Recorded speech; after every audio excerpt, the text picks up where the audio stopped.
Chapter 10 of Skylark Three by Doc Smith. Norlaminian Science. Breakfast over, Seaton watched intently as his tray, laden with empty containers, floated away from him and disappeared into an opening in the wall. "How do you do it, Orlon?" he asked curiously. "I can hardly believe it, even after seeing it done." Each tray is carried upon the end of a beam or rod of force, and supported rigidly by it.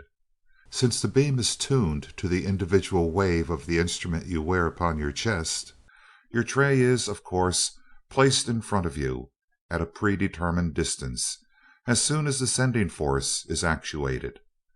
When you have finished your meal, the beam is shortened. Thus, the tray is drawn back to the food laboratory, where other forces cleanse and sterilize the various utensils and place them in readiness for the next meal. It would be an easy matter to have this same mechanism place your meals before you wherever you might go upon this planet, provided only that a clear path can be plotted from the laboratory to your person. "Thanks, but it wouldn't pay. No telling where we'd be. Besides, we'd better eat in the Skylark most of the time, to keep our cook good-natured." "Well, I see Rovol's got his boat here for me, so guess I'd better turn up a few RPMs. Coming along, Dot, or have you got something else on your mind?" "I'm going to leave you for a while. I can't really understand even a radio, and just thinking about those funny, complicated rays and things you are going after makes me dizzy in the head. Mrs. Orlon is going to take us over to the country of youth. She says Margaret and I can play around with her daughter and her bunch and have a good time while you scientists are doing your stuff." "All right. Bye till tonight." And Seaton stepped out into the grounds where the first of rays was waiting.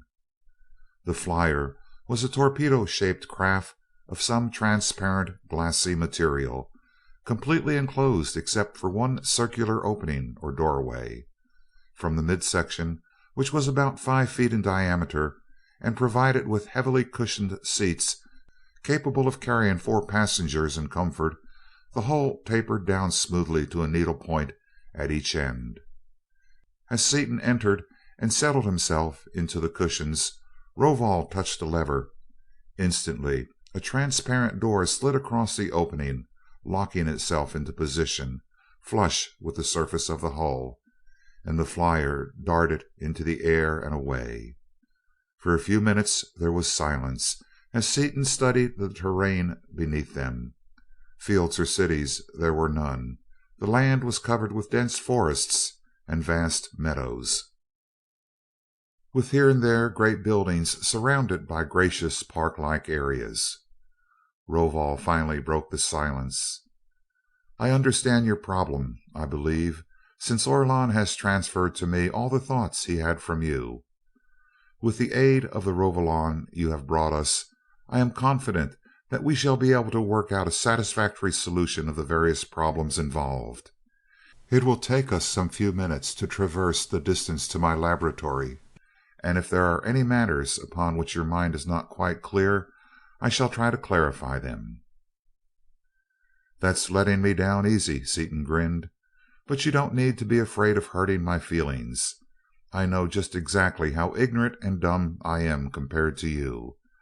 There are a lot of things I don't get at first. First and nearest, this airboat. It has no power plant at all. I assume that it, like so many other things hereabouts, is riding on the end of a rod of force." "Exactly. The beam is generated and maintained in my laboratory.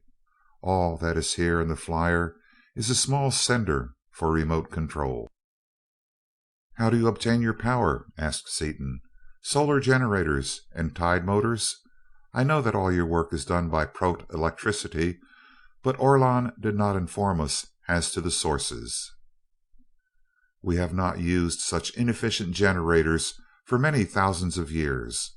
Long ago it was shown by research that these rays were constantly being generated in abundance in outer space, and that they could be collected upon spherical condensers and transmitted without loss to the surface of the planet by means of matched and synchronized crystals. Several millions of these condensers have been built and thrown out to become tiny satellites of Norlaminian. How did you get them far enough out?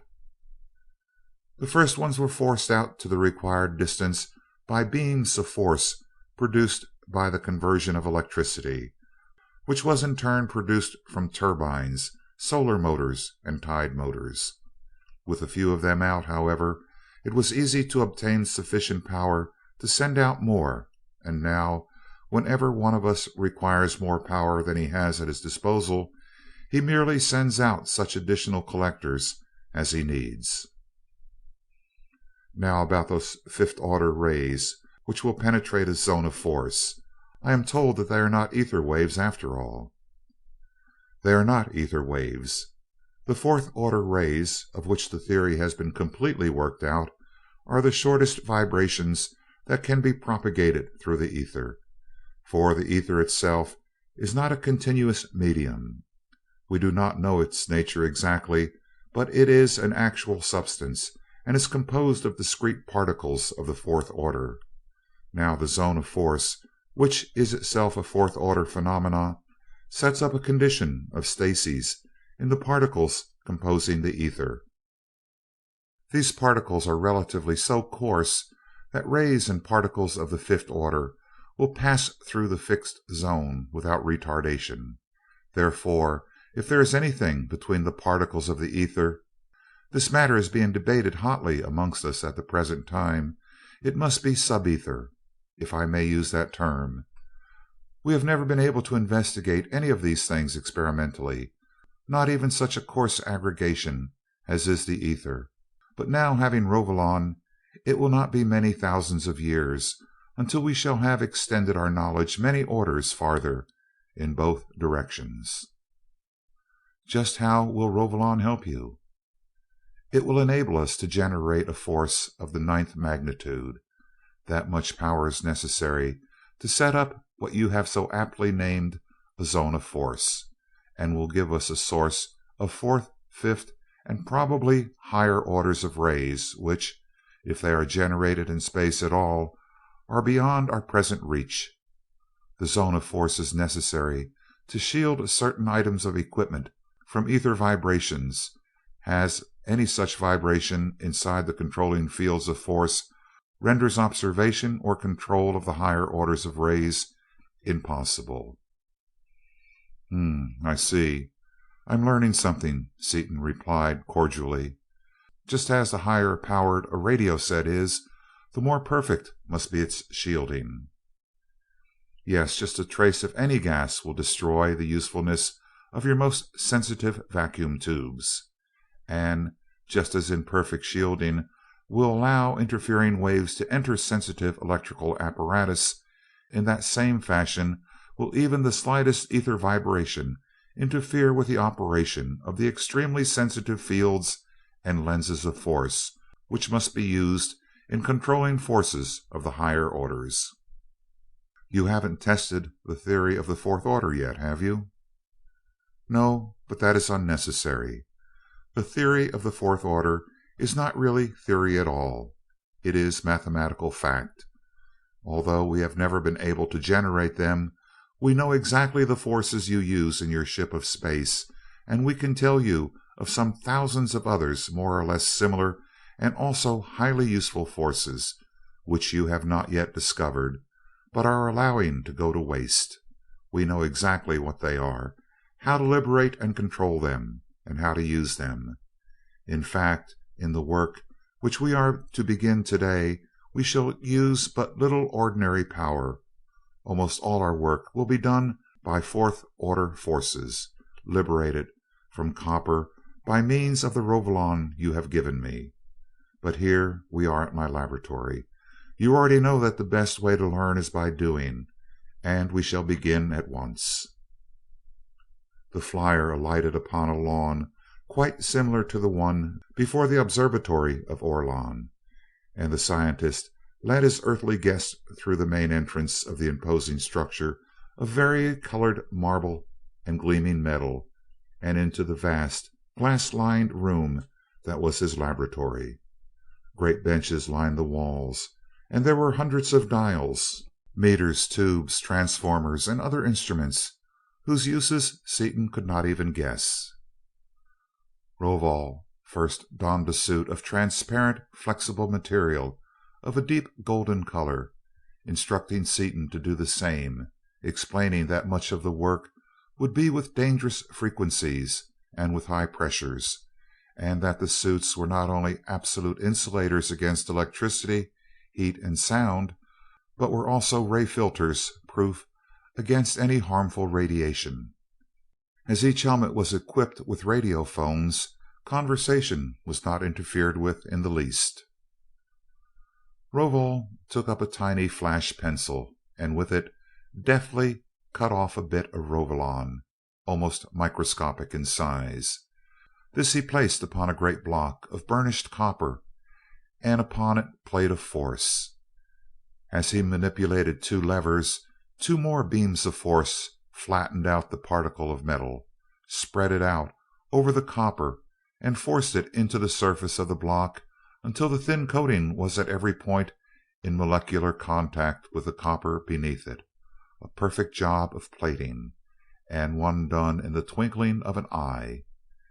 He then cut out a piece of the treated copper the size of a pea, and other forces rapidly built around its structure of coils and metallic tubes.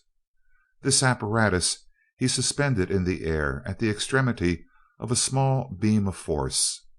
The block of copper was next cut in two, and Rovol's fingers moved rapidly over the keys of a machine which resembled slightly an overgrown and exceedingly complicated bookkeeping machine. Streams and pencils of force flashed and crackled, and Seaton saw raw materials transformed into a complete power plant. In its center, the 200-pound lump of plated copper, where an instant before there had been only empty space upon the massive metal bench. Rovol's hands moved rapidly from keys to dials and back, and suddenly a zone of force as large as a basketball appeared around the apparatus poised in the air. "But it will fly off, and we can't stop it with anything," Seaton protested, and it did indeed dart rapidly upward. The old man shook his head as he manipulated still more controls, and Seaton gasped as 9 stupendous beams of force hurled themselves upon that brilliant spherical mirror of pure energy, seized it in mid-flight, and shaped it resistlessly under his bulging eyes into a complex geometrical figure of precisely the desired form. Lurid violet light filled the room, and Seaton turned towards the bar. That 200-pound mass of copper was shrinking visibly, second by second, so vast were the forces being drawn from it, and the searing, blinding light would have been intolerable but for the protective color filters of his helmet. Tremendous flashes of lightning ripped and tore from the relief points of the bench to the ground rods, which flared at blue-white temperatures under the incessant impacts. Knowing that this corona loss was but an infinitesimal fraction of the power being used, Seaton's very mind staggered as he strove to understand the magnitude of the forces at work upon that stubborn sphere of energy. The aged scientist used no tools whatever, as we understand the term. His laboratory was a powerhouse. At his command were the stupendous forces of a battery of planetoid accumulators, and added to these were the fourth order, ninth magnitude forces of the disintegrating copper bar. Electricity, proto-electricity, and fourth order rays under millions upon millions of kilovolts of pressure leaped to do the bidding of that wonderful brain, stored with the accumulated knowledge of countless thousands of years of scientific research. Watching the ancient physicist work, Seaton compared himself to a schoolboy mixing chemicals indiscriminately and ignorantly, with no knowledge whatever of their properties, occasionally obtaining a reaction by pure chance. Whereas he had worked with intra-atomic energy, schoolboy fashion, the master craftsman before him knew every reagent, every reaction, and worked with known and thoroughly familiar agencies to bring about his exact predetermined ends, just as calmly certain of the results as Seaton himself would have been in his own laboratory, mixing equivalent quantities of solution of barium chloride and of sulfuric acid to obtain a precipitate of barium sulfate. Hour after hour Rovol labored on, oblivious to the passage of time in his zeal of accomplishment, the while carefully instructing Seaton, who watched every step with intense interest and did everything possible for him to do. Bit by bit a towering structure arose in the middle of the laboratory. A metal foundation supported a massive compound bearing, which in turn carried a tubular network of latticed metal, mounted like an immense telescope. Near the upper outer end of this open work tube, a group of 9 forces held the field of force rigidly in place in its axis. At the lower extremity were mounted seats for 2 operators and the control panels necessary for the operation of the intricate system of forces and motors which would actuate and control that gigantic projector. Immense hour and declination circles could be read by optical systems from the operators' seats, circles fully 40 feet in diameter, graduated with incredible delicacy and accuracy into decimal fractions of seconds of arc, and each driven by variable speed motors through gear trains and connections having no backlash whatever. While Rovol was working upon one of the last instruments to be installed upon the controlling panel, a mellow note sounded throughout the building, and he immediately ceased his labors and opened the master switches of his power plants. "You've done well, youngster," he congratulated his helper as he began to take off his protective covering. "Without your aid, I could not have accomplished nearly this much during one period of labor. The periods of exercise and of relaxation are at hand, and let us return to the house of Orlon, where we shall gather to relax and to refresh ourselves for the labors of tomorrow." "But it's almost done," protested Seaton. "Let's finish it up and shoot a little juice through it, just to try it out." "There speaks the rashness and impatience of youth," rejoined the scientist, calmly removing the younger man's suit and leading him out to the waiting airboat. "I read in your mind that you're often guilty of laboring continuously until your brain loses its keen edge. Learn now, once and for all, that such conduct is worse than foolish, it is criminal. We have labored the full period. Laboring for more than that length of time without recuperation results in a loss of power, which, if persisted in, wreaks permanent injury to the mind, and by it you gain nothing. We have more than ample time to do that which must be done. The 5th order projector shall be completed before the warning torpedo shall have reached the planet of Fenachrone. Therefore, overexertion is unwarranted. As for testing, know now that only mechanisms built by bunglers require testing. Properly built machines work properly." "But I'd like to see it work just once anyway," lamented Seaton, as the small airship tore through the air on its way back to the observatory. "You must cultivate calmness, my son, and the art of relaxation. With those qualities, your race can easily double its present span of useful life. Physical exercise to maintain the bodily tissues at their best, and mental relaxation following mental toil, these things are the secrets of a long and productive life. Why attempt to do more than can be accomplished efficiently? There is always tomorrow. I am more interested in that which we are now building than you can possibly be, since many generations of the Rovol have anticipated its construction. Yet I realize that in the interest of our welfare and the progress of civilization, today's labors must not be prolonged beyond today's period of work. Furthermore, you yourself realize that there is no optimum point at which any task may be interrupted. Short of final completion of any project, one point is the same as any other. Had we continued, we would have wished to continue still farther, and so on without end. "You're probably right at that," the impetuous chemist conceded, as their craft came to earth before the observatory. Crane and Orlon were already in the common room, as were the scientists Seaton already knew, as well as a group of women and children still strangers to the terrestrials. In a few minutes Orlon's companion, a dignified white-haired woman, entered, accompanied by Dorothy, Margaret, and a laughing, boisterous group of men and women from the country of youth. Introductions over, Seaton turned to Crane. "How's every little thing, Mart?" "Very well indeed. We are building an observatory in space, or rather, Orlon is building it, and I am doing what little I can to help him. In a few days we shall be able to locate the system of the Fenachrone. How is your work progressing?" "Smoother than a kitten's ear. Got the fourth order projector about done. We're going to project a fourth order force out to grab us some dense material, a pretty close approach to pure neutronium.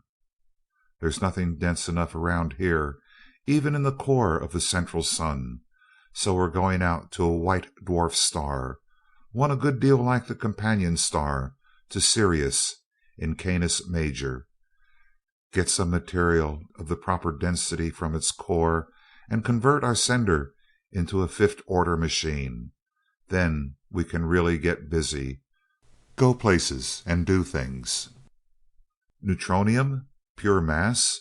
queried Crane. "I have been under the impression that it does not exist. Of what use can such a substance be to you?" "Can't get pure neutronium, of course. Couldn't use it if we could.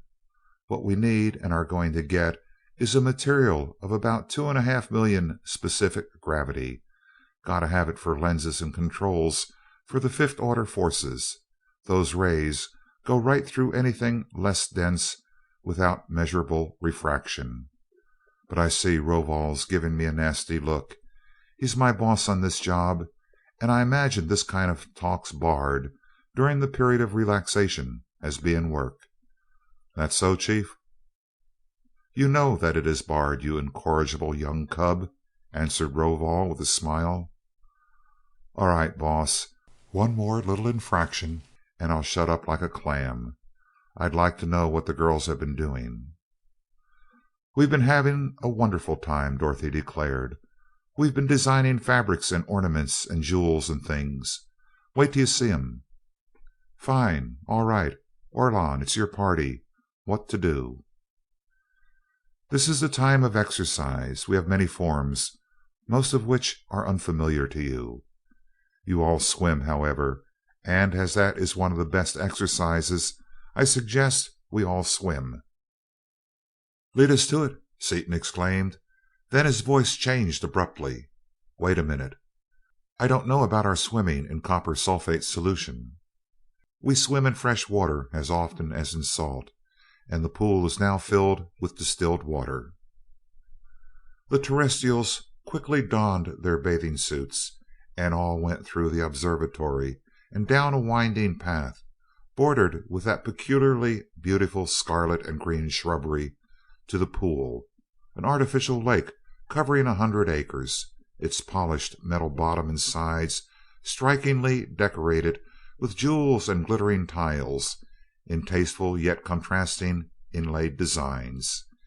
Any desired depth of water was available and plainly marked, from the fenced off shallows where the smallest children splashed to the 40 feet of liquid crystal which received the diver who cared to try his skill from one of the many springboards, flying rings, and catapults which rose high into the air a short distance away from the entrance. Orlon and the others of the older generation plunged into the water without ado and struck out for the other shore, using a fast double overarm stroke. Swimming in a wide circle, they came out upon the apparatus and went through a series of methodical dives and gymnastic performances. It was evident that they swam, as Orlon had intimated, for exercise. To them, exercise was a necessary form of labor which they performed thoroughly and well, but nothing to call forth the whole-souled enthusiasm they displayed in their chosen fields of mental effort. The visitors from the country of youth, however, locked arms and sprang to surround the four terrestrials, crying, "Let's do a group dive." "I don't believe I can swim well enough to enjoy what's coming," whispered Margaret to Crane, and they slipped into the pool and turned around to watch.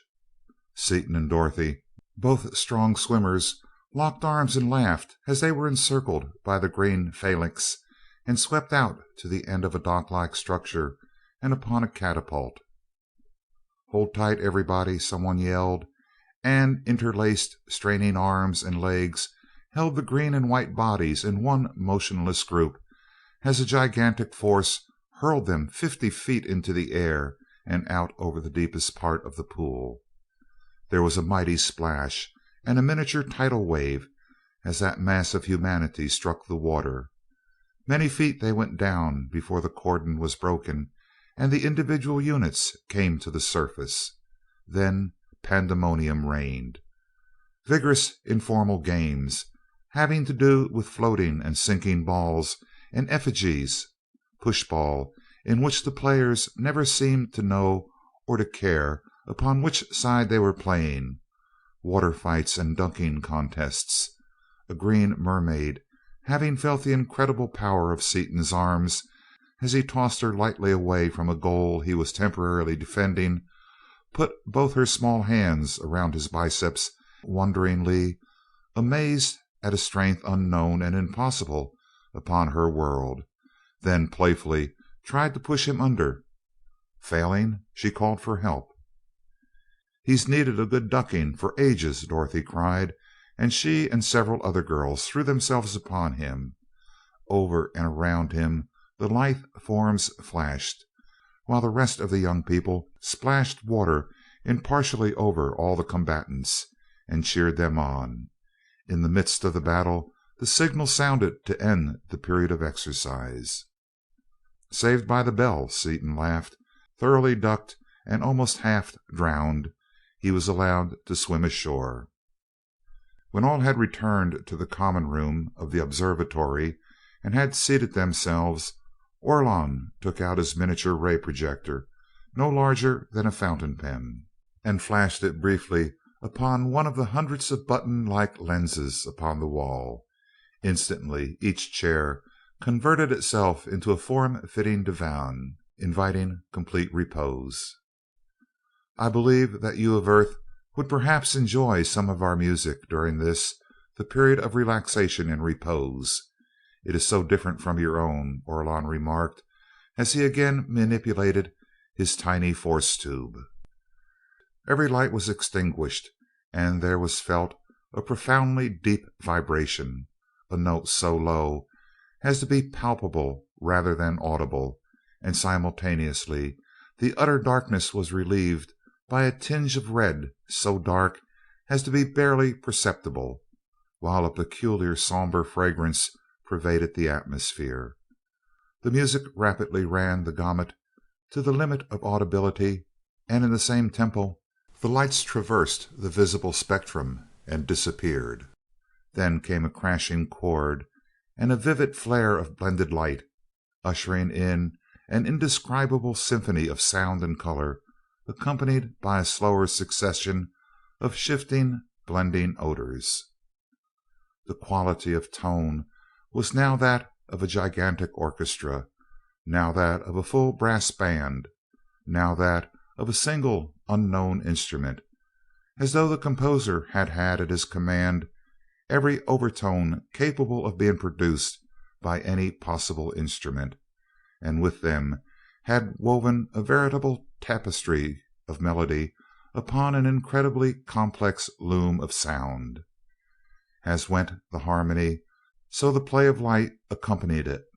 Neither music nor illumination came from any apparent source, they simply pervaded the entire room.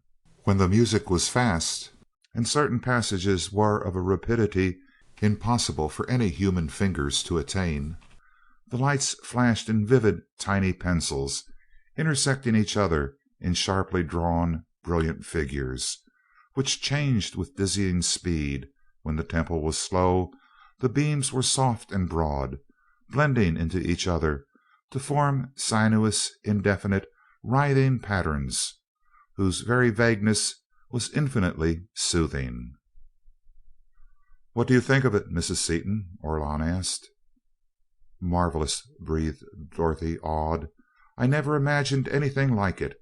I can't begin to tell you how much I like it. I never dreamed of such absolute perfection of execution, and the way the lighting accompanies the theme is just too perfectly wonderful for words. It was incredibly brilliant." "Brilliant, yes. Perfectly executed, yes. But I notice that you say nothing of depth of feeling or of emotional appeal." Dorothy blushed uncomfortably and started to say something, but Orlon silenced her and continued: "You need not apologize. I had a reason for speaking as I did, for in you I recognize a real musician, and our music is indeed entirely soulless. That is the result of our ancient civilization. We are so old that our music is purely intellectual, entirely mechanical instead of emotional. It is perfect, but, like most of our other arts, it is almost completely without feeling." "But your statues are wonderful."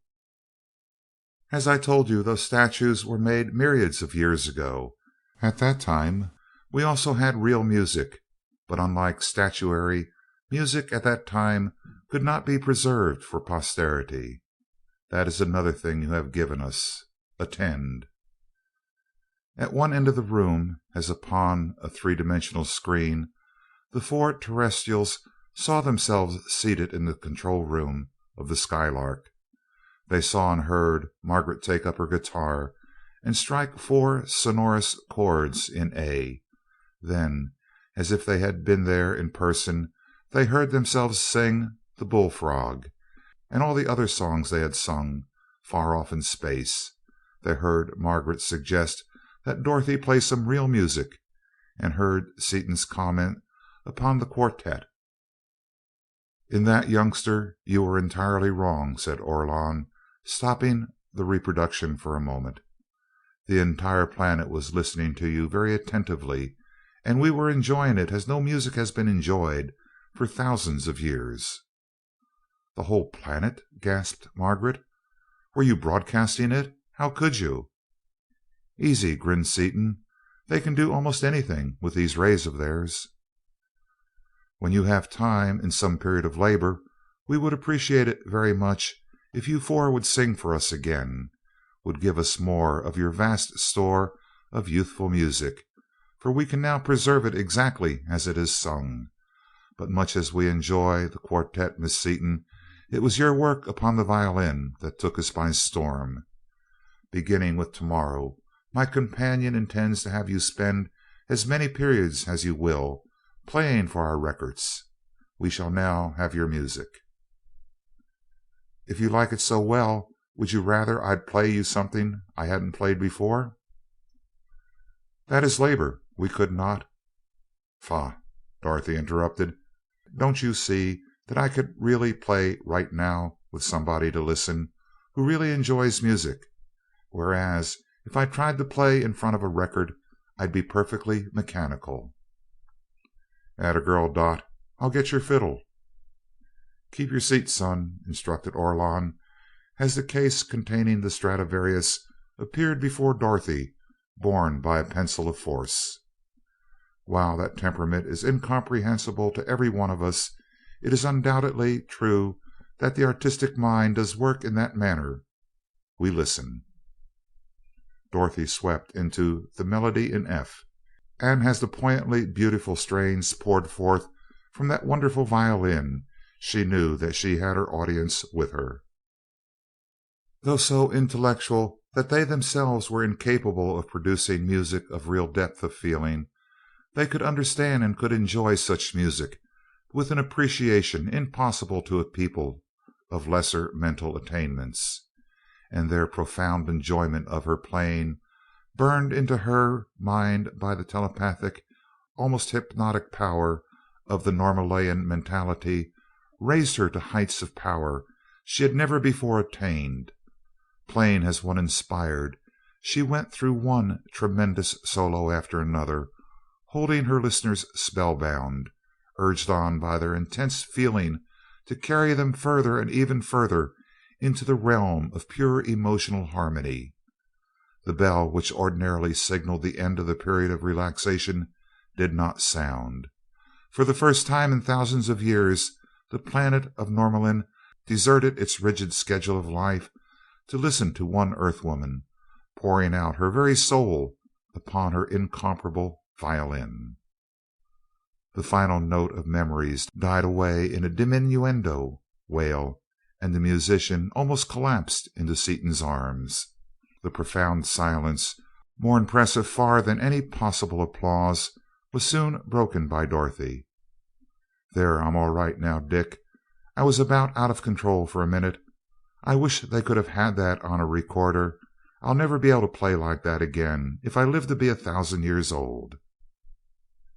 "It is on record, daughter. Every note and every inflection is preserved precisely as you played it," Orlon assured her. "That is our only excuse for allowing you to continue as you did, almost to the point of exhaustion. While we cannot really understand an artistic mind of the peculiar type to which yours belongs, we realize that each time you play you are doing something that no one, not even yourself, can ever do again in precisely the same subtle fashion. Therefore we allowed, in fact encouraged you to go on as long as that creative impulse should endure, not merely for our pleasure in hearing it, great though that pleasure was, but in the hope that our workers in music could, by careful analysis of your product, determine quantitatively the exact vibrations or overtones which make the difference between emotional and intellectual music." End of chapter 10.